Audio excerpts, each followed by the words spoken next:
Here's a video request from B-Boy Trippin'. He goes, oops, let's get this in focus. Video request, please. How do you cultivate a culture of telling the truth in your household if you punish your child for telling the truth? Example, thanks for telling me the truth that you beat your sister up, but you will be grounded. The next time, won't the child learn if they lie, they can get out of the punishment? Thanks, good sir. Did you ever surf before? I would imagine you would be pretty good at it from seeing your yoga and fitness regimen. Yeah, I've surfed. I surfed for a month and a half in Nias, Indonesia. That was fun. And then I surfed in Chile, but I never actually stood up and rode the wave in Chile. Yeah, I've kayak surfed on rivers. That was fun. So, how do you cultivate a culture of telling the truth in your household if you punish a child for telling the truth? Yeah, you have to use intelligence, psychology.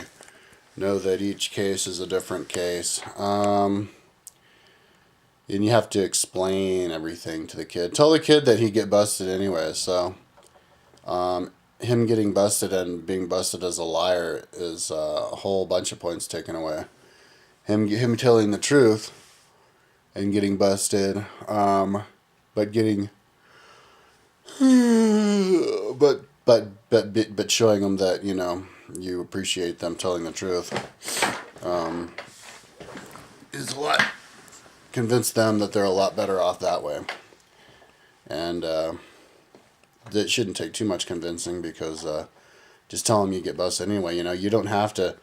The example of beating your sister up, you don't have to admit it. The sister comes and tells you, crying, and it's true. Especially if she does it, if you do it a lot.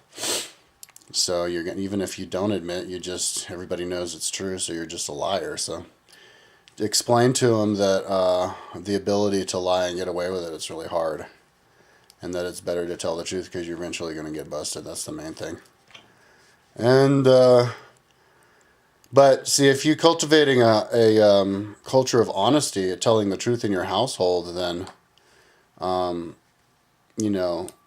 of that little negative stuff about, but I admitted to this, so now I'm busted. That's actually the least of the thing you're going to be thinking about if you have a culture of honesty. The thing that you're mainly going to be focusing on is just how much you're going to share. How much you're talking and how honest you're being.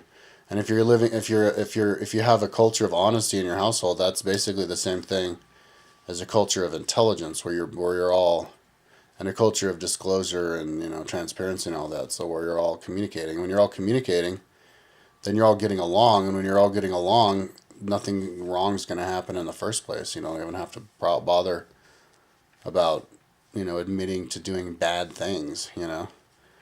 I mean, beating your sister up, that's bad. You're a bad kid if how honest you're going to be is the least of your problems. If you're doing that, you're probably stupid, and you're not even smart enough to warrant having a culture of honesty, because you're not even talking at all. Now punching your sister because she grabbed your toy and didn't want to give it back, that some kind of reflex thing, or maybe she I don't know, twisted your arm and so you punched her to let go of you or something. Impulsive things, that's understandable, and that's something that people forgive each other immediately anyway. So yeah, that's anybody who would ask that question and really can truly contemplate that question, I don't think has truly gone down the path of honesty in the household. You haven't actually. A true culture of honesty that's where you're just sharing everything. You're debating and your religion, politics, everything, and when you're truly exercising that, you're intelligent people and you're high functioning people, and having to admit to doing bad things is the last thing you're thinking about, because you're not doing bad things. You're too busy creating magic with all of your honesty and intelligence. Okay, peace out.